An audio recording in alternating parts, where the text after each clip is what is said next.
So let us find out whether you should do a certification or not. So there are a lot of myths about certification, which I'm trying to clarify here. So in what cases you should certify, you should not certify. So first we will discuss the demerits of certification, or I would say the negative points of running towards certification, running behind certifications. First of all, certification is not a measure of your skills. Remember, okay? If you have uh, done certifications into technologies, but you don't have any practical knowledge, then the certification is of no use. So that's why having a certification doesn't mean that you have those skills also. Okay. One more honest advice is don't do a certification unless you are working on that technology. Otherwise, you will forget everything in 2 weeks. In next 2 weeks, you will forget everything. Okay. So you have collected a question base, or you have learned something theoretically, you have achieved a certification, but if you are not working on that technology, it is of no use. It takes only 2 weeks to forget everything. Okay. Costly certifications should be done only when you are already working on that technology or product. Otherwise, it is a waste of money. Okay. So you are trying to clear uh, CCIE from Cisco, but you are not working as a network engineer. You hardly log in into a router. Okay, you can still do the certification, but it will be just a waste of money and nothing else.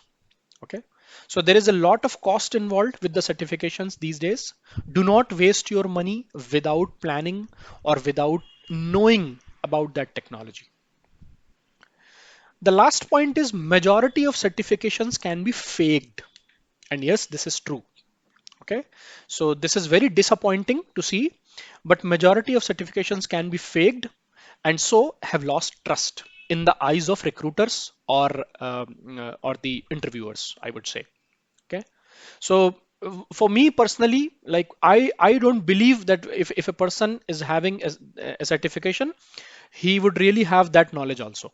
Okay, so I will again check him in an interview based on some conceptual questions or maybe some practical scenarios. Okay, so there are agencies who are doing fake certifications on your behalf, and this is a well-known fact, and that is why certifications have lost trust in the industry. Okay, but it's not a dark night always. Okay, so it's not a blackout of certifications and things related to certifications. There are some positive points about certifications also. So certifications are good to showcase your entry level skills in a technology. Remember, it is certification is not a measure of your expertise. It is just a measure of your entry level skills. So if you are, let's say, an RHCSA certified or a CCNA certified, genuinely certified, that means that okay, you have the entry level skills into that technology, and you don't require a basic training for that. You already have that. So that's one. Certifications help to raise your CV ranking in job portals. So that is why also certifications may help you. Okay. So there are some jobs in which some certifications are mandatory to have. So unless and until you don't have those certifications, your CV won't be searched by the talent recruiter or by the job poster, job recruiter. So they help your CV to rank up into the search portals. Freshers should only go for entry level certifications based on their interest. Okay, so generally freshers are confused like which certifications to do because they still have not started their job, but they want to build an expertise.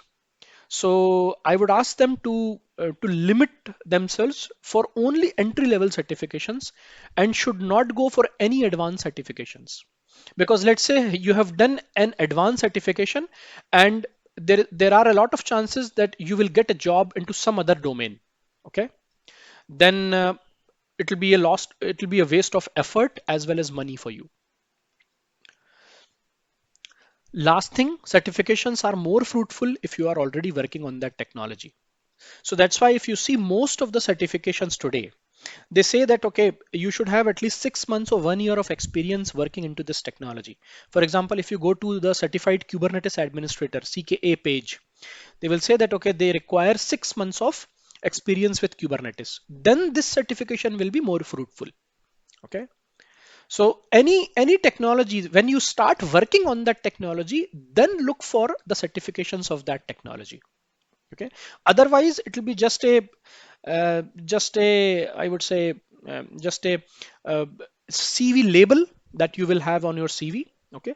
But the skills wouldn't be too deep into your profile.